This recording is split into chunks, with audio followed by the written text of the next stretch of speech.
Let's see, we're up and running. It says we're live now. Hey, for anybody watching this part of this broadcast, this is Recovery Soul Food meets Max. Say it. Say it for me. Nijist of Fearless Happiness. He's the author of Fearless Happiness, and you're probably watching the replay of this. And I want to thank you. Max wants to thank you for dropping in and letting us be a part of your amazing life and recovery journey. If you don't mind, give this thing a share out.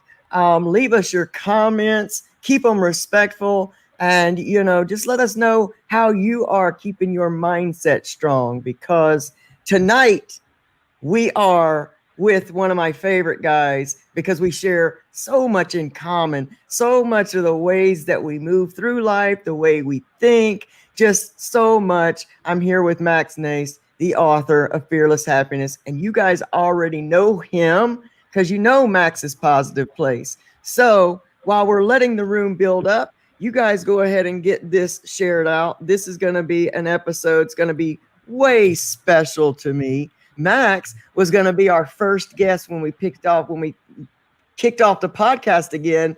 And unfortunately, Max had some stuff, and then I had some stuff, then COVID hit.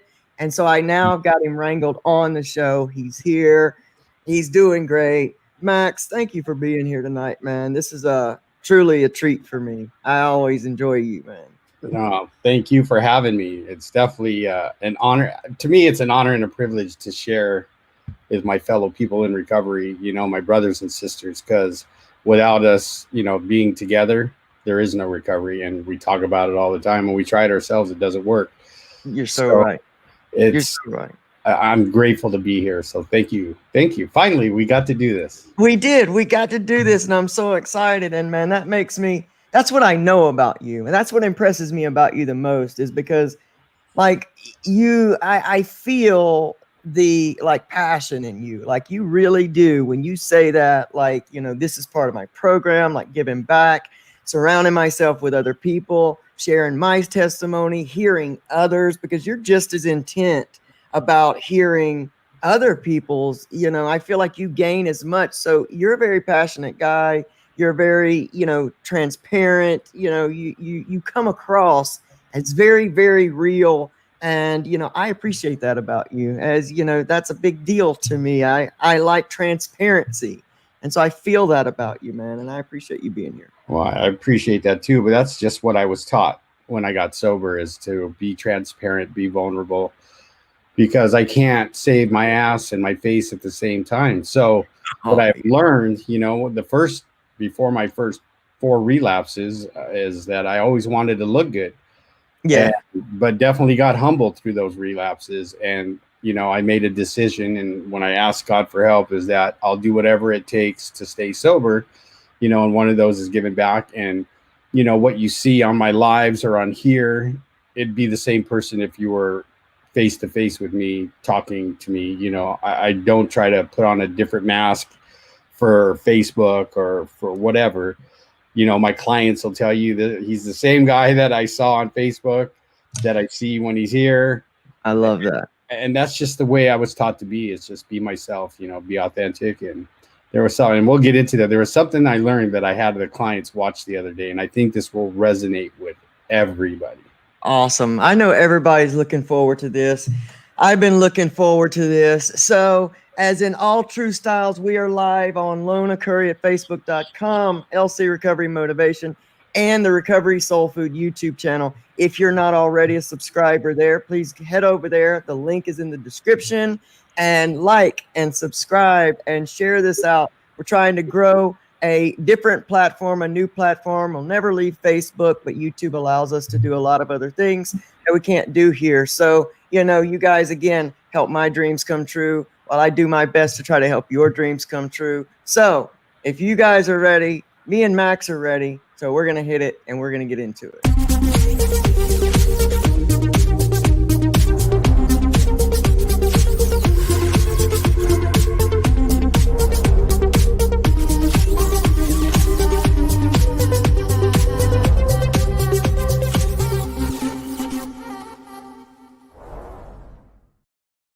Recovery Soul Food meets Max Nace, the author of Fearless Happiness, the owner and inventor of Max's Positive Place. You guys are fully well aware and introduced to Max. So, Max, good to see you, man. We got some amazing folks in the house. Let's say some hellos. We've got Tammy P in the house. I love that lady, man. She's got so much courage, and I just love her for that. Everyone here does. Tammy, Joe. Hey, Joe Potosi. Joe Potosi, my man. Anthony, Pam. God, there's so many people. Hey, I everybody. know. Pam V, Tammy Brooks, my brother from another mother, Anthony McCauley, Joni Faulkner, Vaughn Max, Livy LaDonna. Oh, man. Paula Folsom. There's so many of you here. And anybody else we didn't call out, StreamYard only shows me. I'm an amateur. They only show me so many. So Right. everyone else, welcome. And let's get into this. Guys, if you don't already know, Max wrote this amazing book called Fearless Happiness. Now, you can get this book on Amazon.com, and Max has put his link there in the chat, and it will be in the description when we upload this as well. But Max, this was a great read, and I'm going to tell you why. Number one, you compressed an amazing story in a book that is easy. I want everybody to see this is a thin book. There's no excuse for not getting this book and not finishing it. This book actually, I mean, you don't really know this, but I had convinced myself after an overdose, I had a seizure and ended up with adult onset epilepsy back in the 90s. And I had convinced myself with those things we say when we're afraid that I can't read anymore and I can't remember things and all that. So for years, man, I wouldn't read, and I would had myself convinced of that. And I had said a prayer. I said, God, send me some books that bring me back into reading because I'm defeating this fear. I was in the personal development movement, had really started creating my own recovery program, and I wanted to not be afraid. And up pops Mr. Fearless Happiness, Max Nace. And I got the book. And because you were coming on the podcast, I was like, you know what?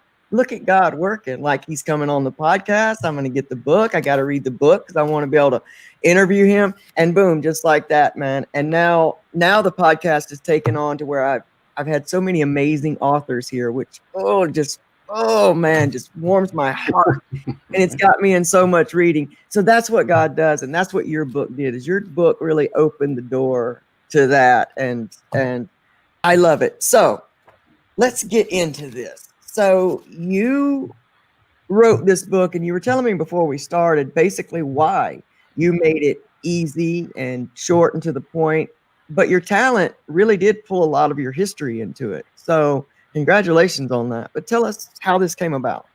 All right. Well, like what we were talking about before, this book was actually planned like 8 years ago. And, some things that happened in my recovery that I touch on a little bit in the book. And I was like, I got to write a book. And I connected with a friend of mine who's been helping me ever since. It was like I got my outline done and then I would disappear. I was the greatest procrastinator ever. I'd always come up with excuses. And as we know, that was probably fear. No one's going to like the book. No one's going to want to read it. No one's going to want to buy it, whatever. And I came up with 20, or I would let outside things interfere. And so what happened, as I share in the book, is 4 years ago when my sister would pass after I turned 13 years sober. Yep. 8 months later, my brother would commit suicide and lose his battle to addiction. And then on Thanksgiving Day, exactly 6 months later, my mom would pass away, literally of a broken heart. And that following Monday, I would stick my daughter in treatment because she had lost it. But what happened is when I found out my brother had taken his own life, something in me snapped in a good way, right? Because then it was like, first thing I did was call my sponsor, because when I found out, I was in Denver, Colorado at a Denny's, far away from my support group.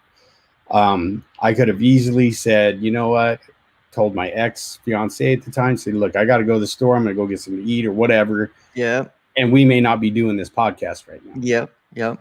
But I called my sponsor, and is upset. And that man stayed on the phone like for an hour and a half, 2 hours, while I was driving to Minnesota. And wow.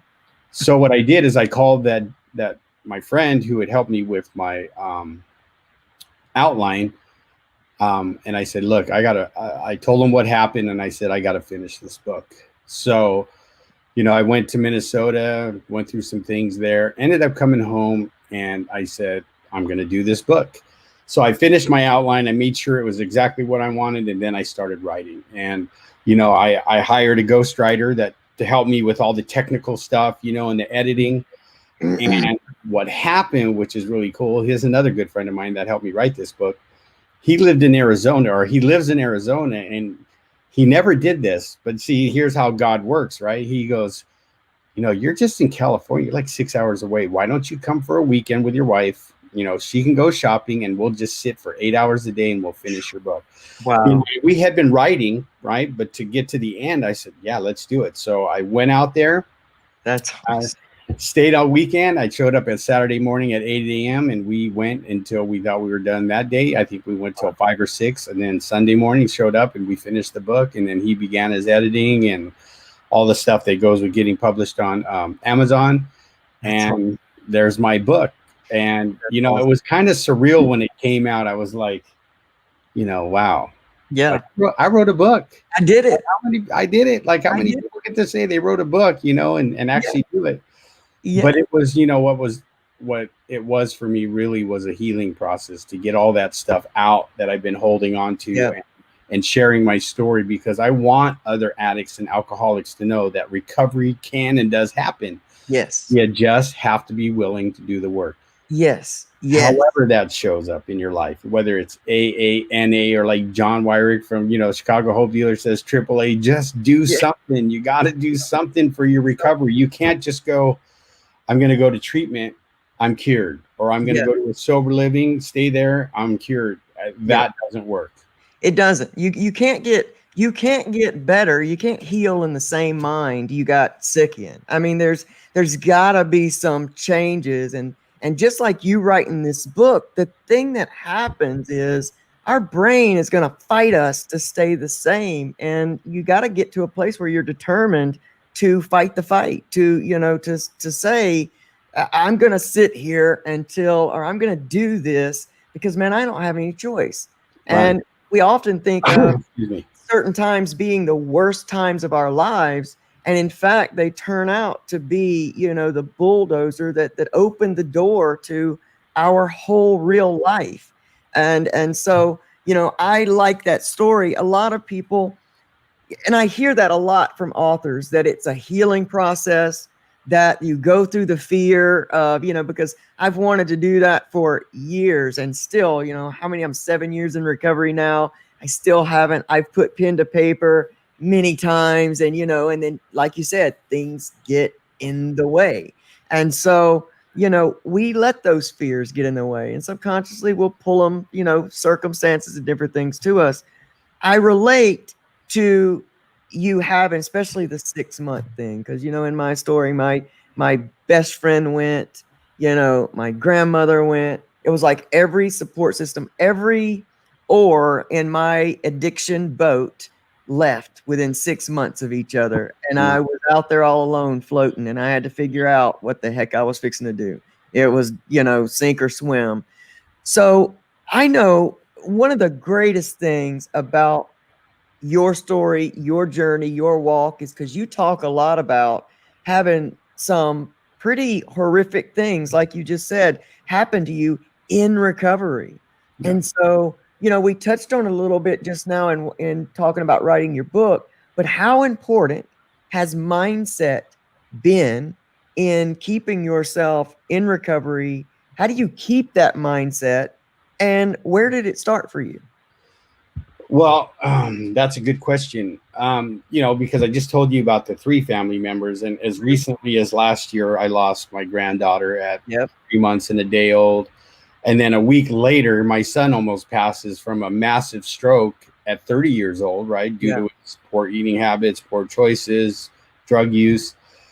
So mindset for me, I got to tell you, started at 5 years. We were talking about this earlier. Yeah. And so at 5 years sober, I go into the worst depression I have ever experienced in my lifetime. And, it was weird because I had at the time a girlfriend. I was, seeing my kids every weekend. I was going to meetings every day. I had a really well paying, paid my bills, and there was really nothing for me to be depressed over. On the outside, externally, everybody say, "What's wrong with you, Max?" Yeah, because I would barely I would go to my meetings, but I would get there late, leave early, and sometimes after work I'd go straight home, and I'd tell my girlfriend at the time, I said, "Look, I'm going to be in the room. I don't feel good," and I'd blacken it out and I'd curl up in a fetal position, and I couldn't figure out with all this good stuff going on, why am I feeling this way? And yeah. But luckily, I had enough recovery where, my sponsor, I love this man to death. He's been my sponsor. Well, tomorrow, officially, he'll be my sponsor for 17 years. Woo, come on. Congratulations. Right? So I went to his office one day and I was telling him what was going on. And I was just like, man, I don't know. I was telling him, I just want to, I want to die. I want to blow my head off. I can't understand why I have so many good things going on, but I feel like I just want to crawl in a hole and never come out. So the good sponsor like he was and is, he grabbed the book. He said, turn to this page. So I turned to this page and it says, oh yeah, even us alcoholics seek outside help.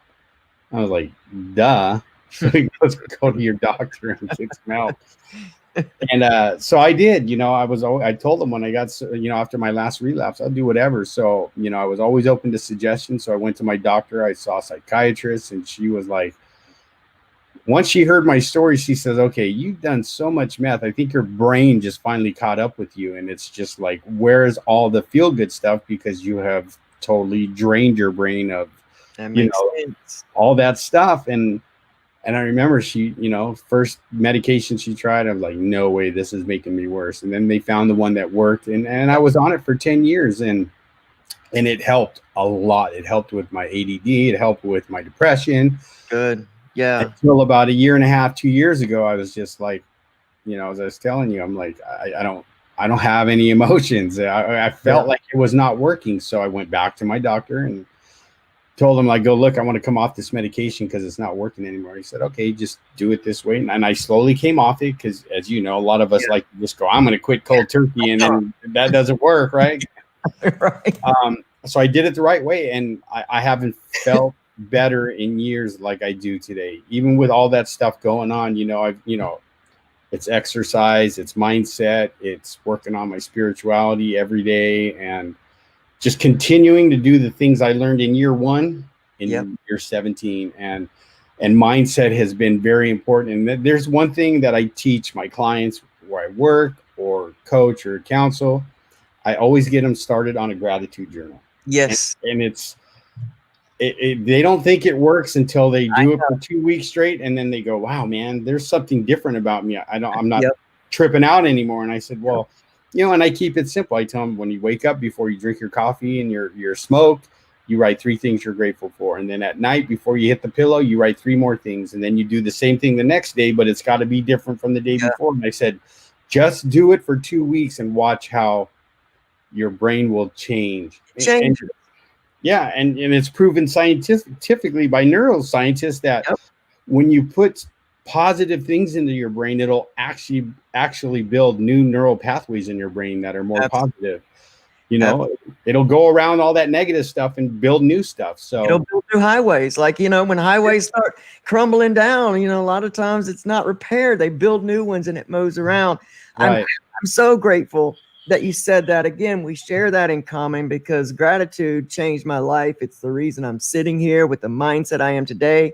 I, like you, I found that I went into, my recovery hasn't been easy, man. I went through a lot of stuff there. I can really relate to your story, and having to be on medications because there were just some things that I couldn't navigate. And I was a lot like you. I should be happy. Why am I not? And, I think it takes us talking openly about these things to make sure that people know it's stop judging yourself for where you are, man. Just do what is right and good for you, and how it naturally moves around. Because basically what happened is you got some help. It built your foundation got built strong enough. You built those new neural pathways, and then all of a sudden the awakening began to happen again. People think we have this one spiritual awakening, and no, we have many levels of awakening. And you awakened just like I awakened, and finally started moving to a natural, happier place, and was able to come off of those medications gradually. And that whole gratitude thing works because you and I have talked a lot about the law of attraction, and so many people count it out as hippie or new age or new wave. It's proven that your vibe attracts your reality, and we have more of a creative process about that. God made us creators. God made us to have these abilities and to be able to pull in and create a reality for ourselves. We forget, though, because a lot of times people hear law of attraction and they think that's only for happy stuff. We've been using law of attraction the entire time we've been on the earth. I mean, how else could we draw so many drug dealers to us in a crowd of 1,000 people? We all thought we had that invisible mark on our head that, how does the drug dealer find you everywhere we go? I used to have a girlfriend say, I don't know, because I'm vibing like that. Vibing like that. It's at play in your life now. So it's like, I always do these programs to let people know it's already happening in your life. Take control of it. So absolutely. I'm grateful that you said gratitude and that's what you teach, because we already know it begins to just open your perspective. Right. Absolutely. Once you become willing to be grateful, even for the tough things that have happened in your life, right?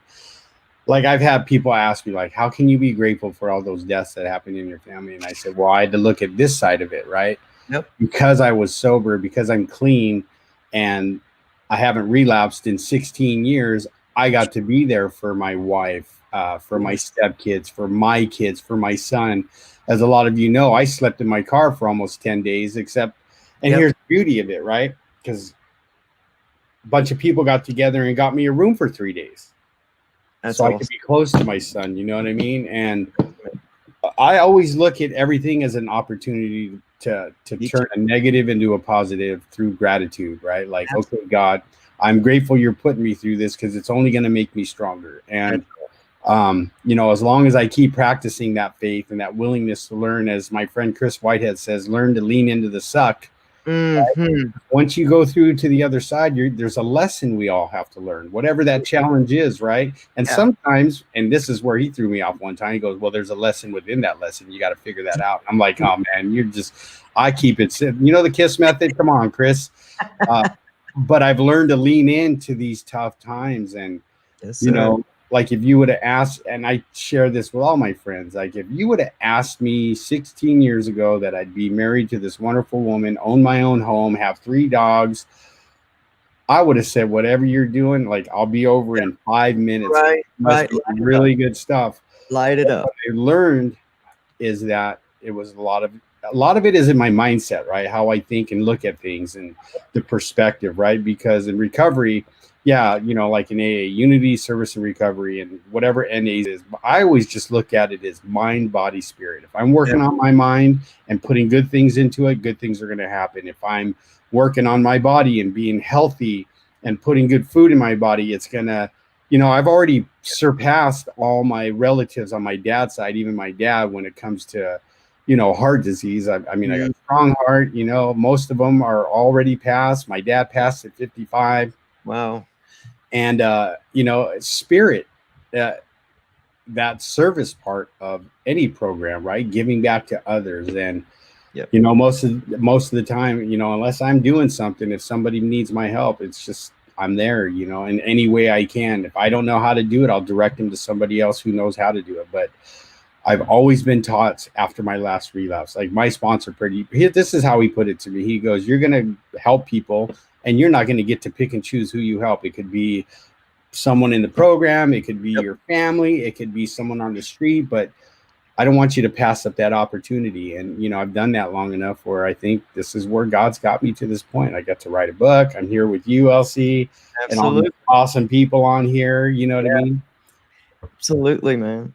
And to just think, you know, it is simple. It's simple. It's gratitude, and it starts it all. And sometimes people think that sounds too simple because, you know, what we want to do, the way our brain's made up and where we live, especially a lot of us in active addiction, and it spills over into recovery until we get a hold of what you and I are talking about right now, because many times we carry that same mind, that same thinking over into the recovery process. And that's why we end up, you know, going back and forth and back and forth. And it's like, there's a blessing in every one of those relapses. My 9-month relapse saved my life because it showed me the lesson that's there, which is, man, you're too old for this shit. Like, you can't keep doing this, man. Like, come on. And, you know, so there, I have learned myself, and it is through that simple process of gratitude, to lean into the suck, because everything is a lesson. And it's what I believe what recovery gives us is the gift of choice. It gives us choice, because everything that you are faced with, you have the choice of how you're going to go through with it. It's one of the reasons that I like Tammy P so much, because, you know, we see that Tammy P is presented every day with a choice of, do I give in to this, or do I keep moving in what is bringing me, you know, happiness, what is fulfilling me and letting me give service. You know, I just get great inspiration from, you know, people that lean into the suck. And because, man, don't waste any pain. If it's happening to you, I mean, why sit in it and let it control you? Take control of it. Let it be about something. Let it be about something. Make it about something. I'm taking negative and turn it into a positive. And, you know, that's just kind of been my journey. You know what I mean? Like, I've even had those conversations with God. It's like, okay, God, I'm sober. I promised you I'd stay sober, but give me a friggin' break. All right. Like, you need to chill out here. And you know, but like my sponsor and mentors always told me, man, you want to hear God laugh, tell him your plans. So yeah, I always remember to just keep it simple. And, you know, the three basic things is clean house, help others, and, you know, trust God. And he hasn't let me down yet, even with all this craziness that's happened. You know, I'm still here. I still get the opportunity to help people find their recovery for what I do every day for work. You know, and now I'm like you, trying to get on a bigger platform because I want to spread this around the world, right? Because one of my biggest things, and most of the people on here will agree, right? We are not the kindest people when we're in our addiction. And you know, one of my biggest thing is be kind to each other. You know what I mean? I love that quote from Jesse Jackson is the only time we should ever be looking down on someone is if we're helping them up. And you know what? That was shown to me at my worst time. No one judged me. You know, that's why I looked up to certain people in the program, because they walk the walk and they talk the talk, because they were the same person that I saw at a meeting behind closed doors. And that's what I strive to be, you know? And a lot of you know, I mean, I'm the same guy. Like, I'm on here now that if, like I said, if you met me in person, I'd be the same guy in person. And that's just, you know, like my sponsor said, be the guy your dog always wanted you to be. Yeah. I love that. I'm like, all right, dude, I don't have a dog. Well, you had one before, didn't you? Yeah, okay. But he taught me, you know, a lot. He's quite the opposite. I was always the hyper, you know, couldn't sit still. And I call him my Yoda. I always tell him when I used to come to his office, I said, one day, bro, I'm going to catch you. You're going to be floating in the middle of this room with this green aura around you, telling me to use the force. And I'm like, oh.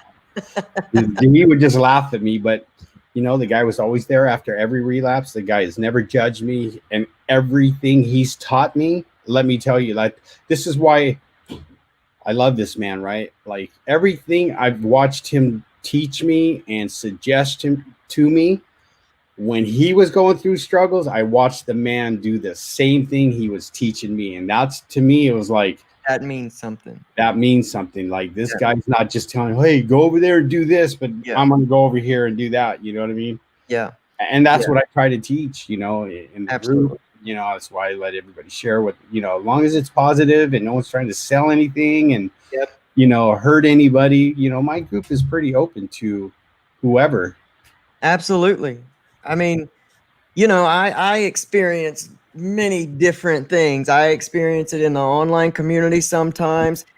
And, you know, sometimes, and I always say the same thing. It's like, man, who are we to judge one another on being happy in our own skin, whatever that means, man. Right. That's all, who I have woken up with my face in like piss. I mean, who am I to judge? Come on. Right. Well, none And of us, yeah, none of us can. And it blows my mind sometimes, you know, in the recovery community. And it used to hurt me, you know, because, you know, I had a thin skin and everything. And to step out and do some of the things that we do, you know, everybody that does this type of thing can tell you, you know, occasionally it gets to you. And we are thin skinned people in the beginning. And, you know, and it hurts. But I've gotten to the place where that to me almost is the judgment part is almost a cry for help. It's like it makes me feel almost sympathetic for that person because I think, man, if you're attacking me for something you don't understand, how closed and limited is your life? Like right. you haven't grasped what true happiness and love and all of that really is. And do you need some help doing that? Because I'll be happy to help you do that because my Right. life is amazing because I'm open to love, because I'm open to experience. I feel like, you know, I spent so many years of my life in active addiction, very closed off to any good possibility. I had no clue about gratitude and what it was and what it meant. Right. And, you know, and I stayed just in the suck. I didn't embrace it for what it had to give me. I stayed there with the blame. I stayed there with the shame of who I was. I kept trying to hide my own self. And recovery has given me those gifts, man. I mean, it's just like unraveling a different present every single day of Absolutely. and to wake up.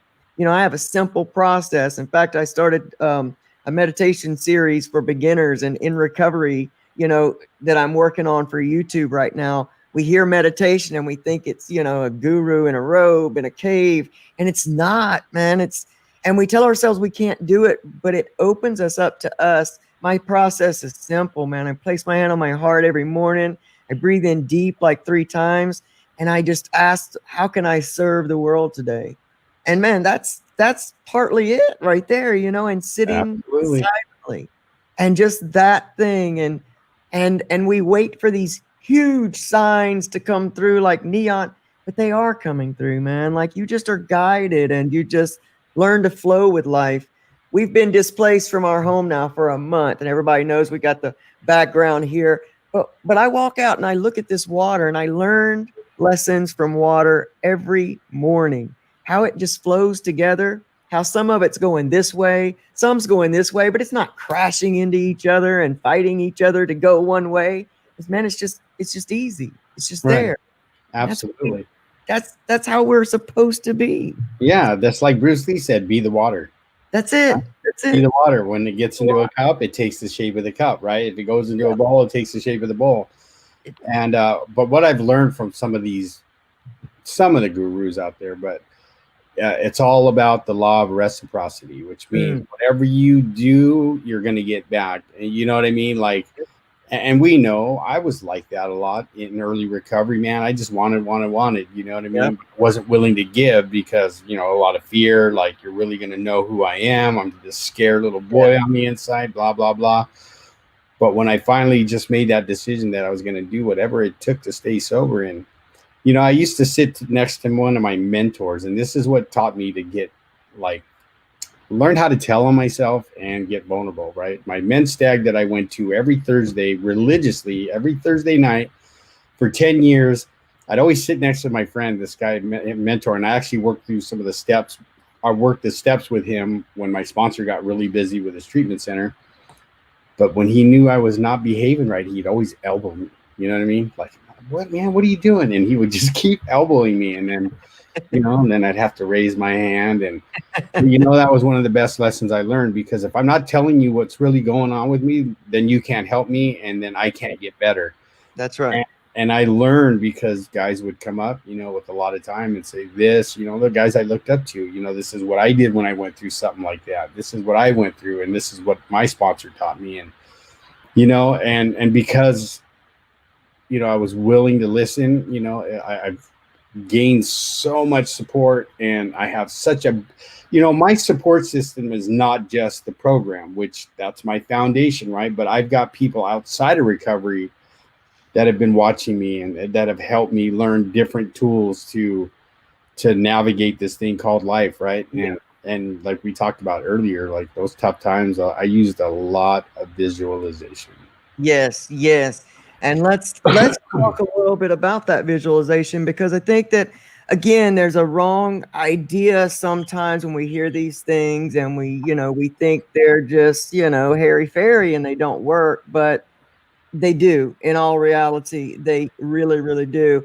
And before we get right there, I do want to just point out that I have listened to you say so many things about mentorship and being willing to listen. And so I, as just even more, get more wrapped up in this, and even feel like more of a bond with you, because, like you just said, not everything that you learn has to be recovery based. Everything we did to get sick wasn't just in using and obtaining and all those things. It's a byproduct of much deeper issues. So, it's okay for us to reach outside of recovery. In fact, it's vital for us to start learning through different things and thought processes.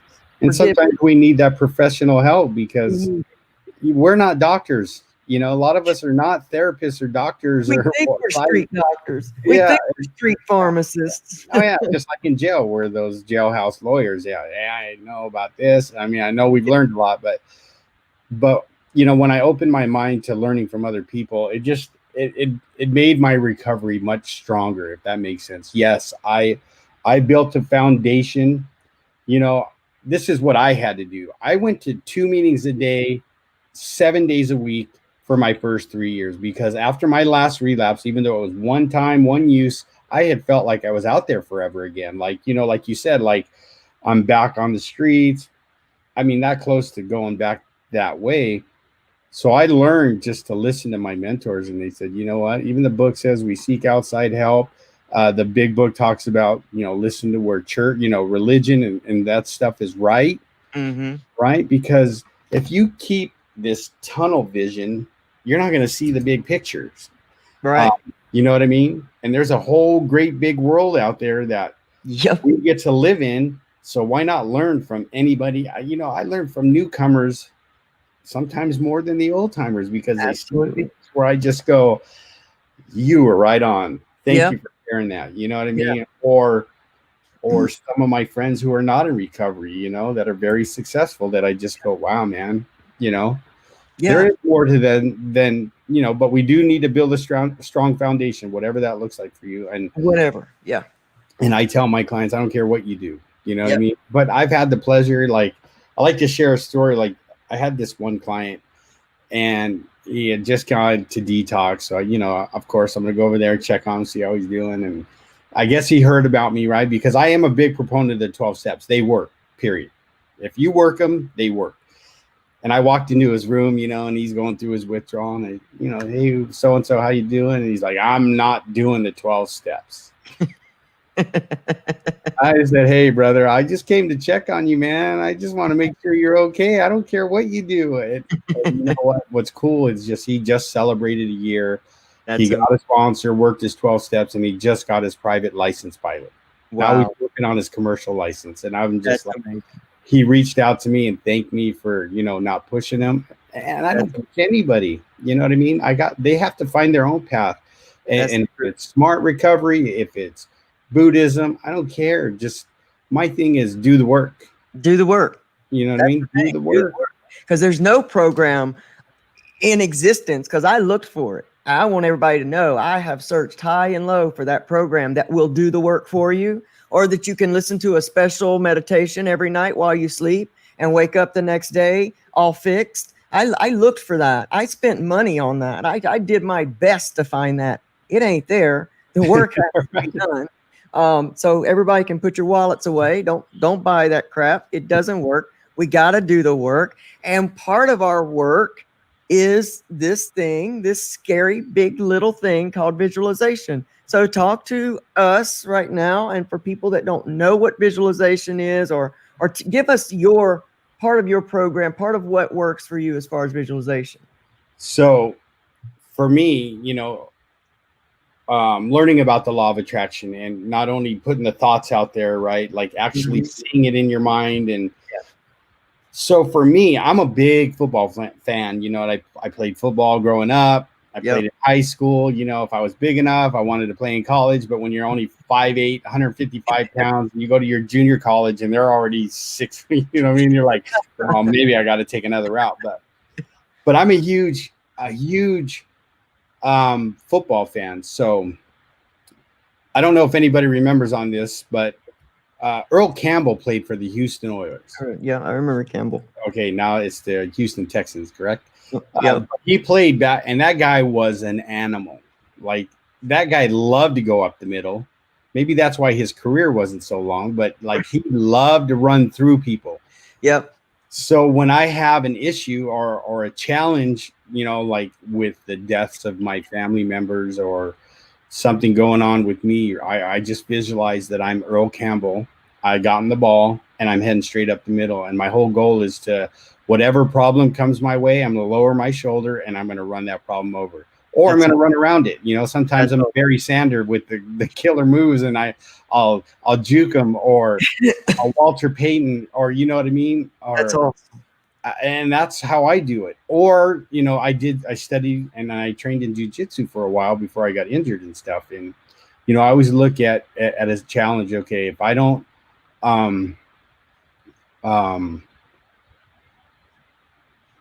if I don't stay 2 moves ahead, right, I'm either going to get choked out, I'm going to get tapped out, someone's going to break an arm or a leg or whatever.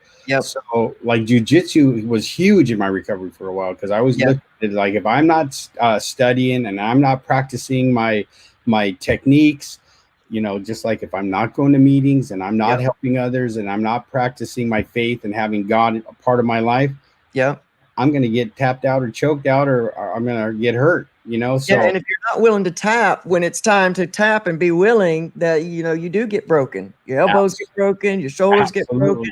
Oh yeah, I've been there. I've done that. But you know what I mean? And in my recovery and in jiu-jitsu, I mean, where I'm stubborn, I'm like, I'm not going to let this kid tap me out. And then all of a sudden I hear a little snap, or that hurt, I need to tap. So I've learned to tap, and that to me in recovery, that's me going, I surrender, God. How can I need your help? Absolutely. You know what I mean? Like, and then the help shows up, and then it's up to me to take it. Everybody said, if God's willing, but God's always willing, right? It's not God being willing; it's you being willing. Absolutely, right? So do it in God's way. Absolutely. Can you might not like the way God shows up and shows you something? Like a lot of us have. You might not. Generally, you might not. You may miss it, and if you're not looking for that blessing. That was a big thing for me to learn, is that everything doesn't show up in the package that, I order it in. But greater blessings show up when I start unraveling some of this stuff that really looks like, junk, and unravel it. And there's my blessing in an issue, in a problem. I mean, I can't tell you, everything that's come in my life that has looked like it was going to destroy me, in fact, was inside had the greatest gift for my own growth, spiritual, mental, physical, everything, my own growth. I mean, I've watched it happen even in my wife's life. My wife, asleep for 7 years on depression medications, a heart attack brought her back to me. Now, there was a choice there. Heart attack. I can feel sorry for myself. I can keep doing what I'm doing, or I can take the huge step to move through my life. I prayed that there would, I prayed for years and years for God to wake up my wife. Please bring my wife back. All this other stuff. Heart attack happened. And, I was scared to death for that moment. Then I unraveled it and said, okay, here's the gift. Here's the gift in this. And as long as I don't vibe in fear and, vibe in trust and know, because that's the law of attraction. I'm a certified law of attraction and visualization coach. And, your technique is just so right on. I mean, you got some NLP in there. You got a lot of stuff going on in your visualization techniques. It's perfect. And, we got to be willing to reach outside of our box and be uncomfortable creating and learning about new things. And we've got to get over the labels and get over things that we say. Because I can't think of how many times I have cut off opportunities because I said, I've tried that and it didn't work. Well, it didn't work then when you tried it. Maybe it wasn't the thing's fault. Maybe it was you not being ready for that. Right. Exactly. If we're open and ready, man, it's just like, bring it on. I'm going to try everything. And I mean, I've tried tapping, EFT tapping through triggers works great. Right. I mean, I am a gumbo of different techniques of all the things that I do every day. I probably look like somebody crazy. I tap a little bit here. I'm stomping my feet. I mean, I'll do whatever it takes to move through and have happiness. So it's been amazing. So we're at like 10 minutes till. So let's look at some comments and see who all's been talking over here. Yeah, I can't type in the link. I don't know how to do that over here. Or do I do that in a private chat, LC? Do you have a post a comment down at the bottom of your chat on the side? No, it won't let me. It just all I can see is the comments. Yeah. Huh. Okay. Send it. Can you send it to me? I don't know if I can. I can send it in the private chat. So let me do that, and let me see if I can get it so I can put it up there, because I want everybody to make sure that you get this book, whatever stage of recovery you're in. Even if you've shown up here and you're not in recovery, if you're the family of somebody in recovery, you can really gain a lot from this book. I want, while Max is doing that, our good friend Joe Potosi.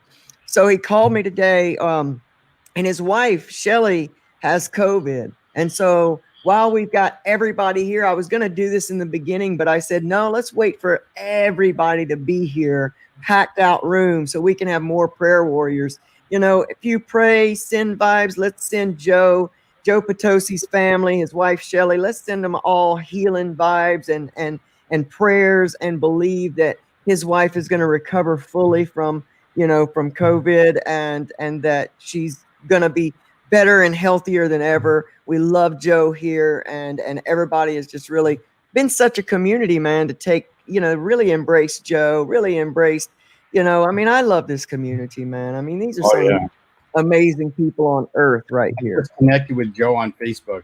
He's a friend now, so I'm going to connect with him. Amazing guy. And so are you, Max, man. I have had the honor. This is the greatest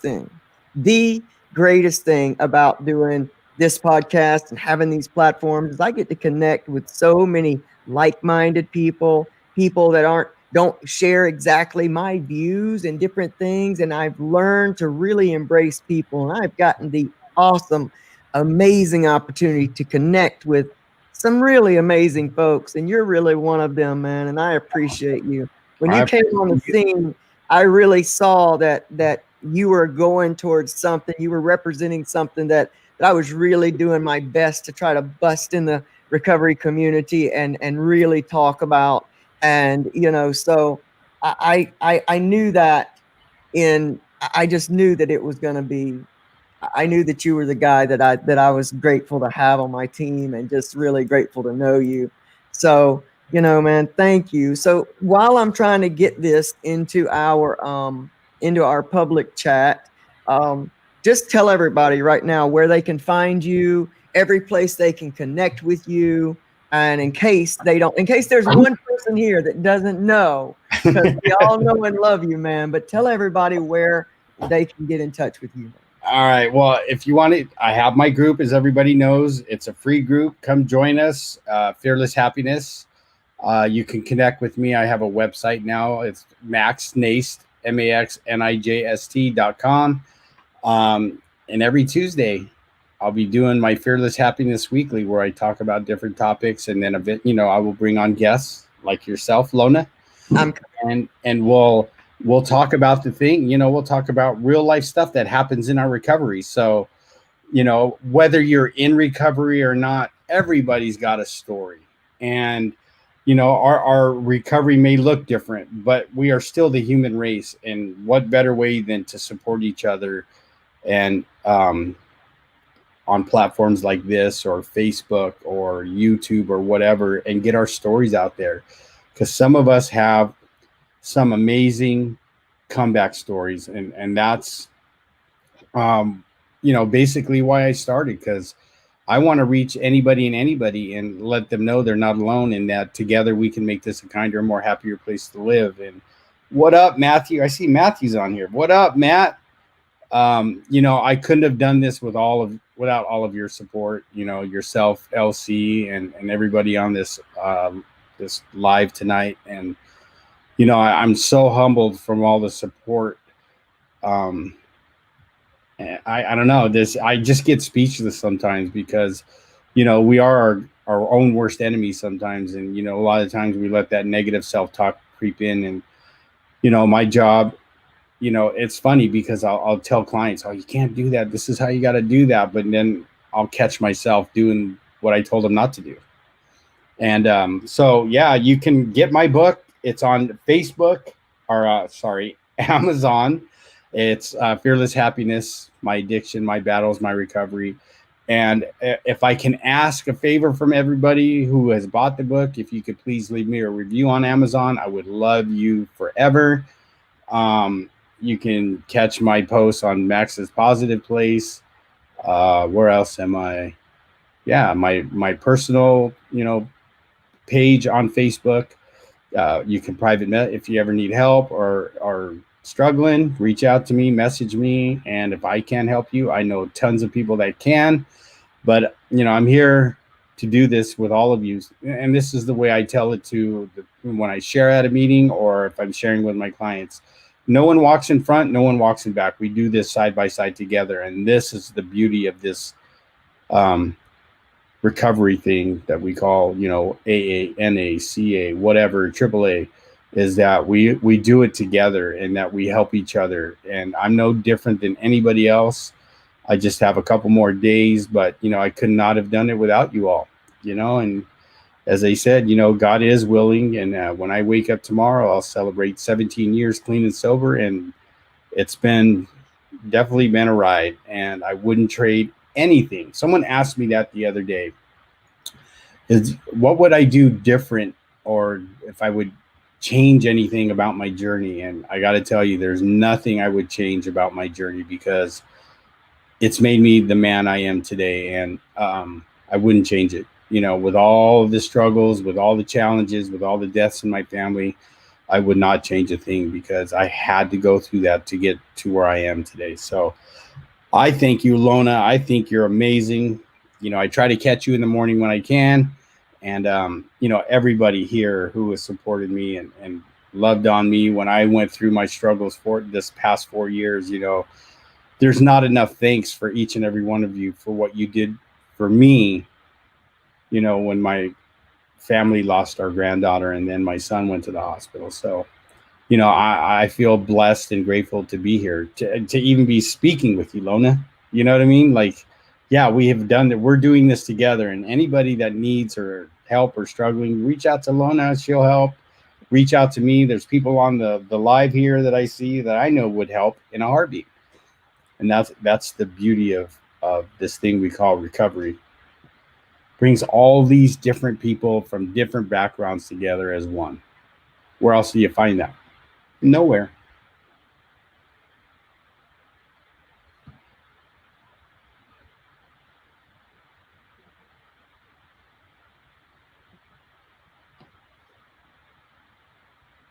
Are you there, Lona? Or am I by myself?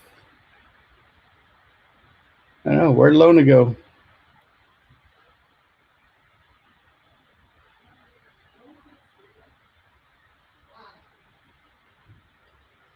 Anyway, I don't know where Lona went.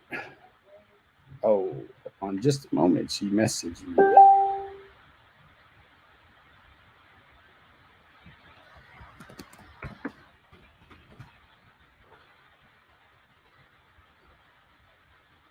All right, everybody. I guess that's the end of the show. I guess somebody or Lona got cut out or whatever. But again, thank you from the bottom of my heart for being here. I love each and every one of you, and I will talk to you soon.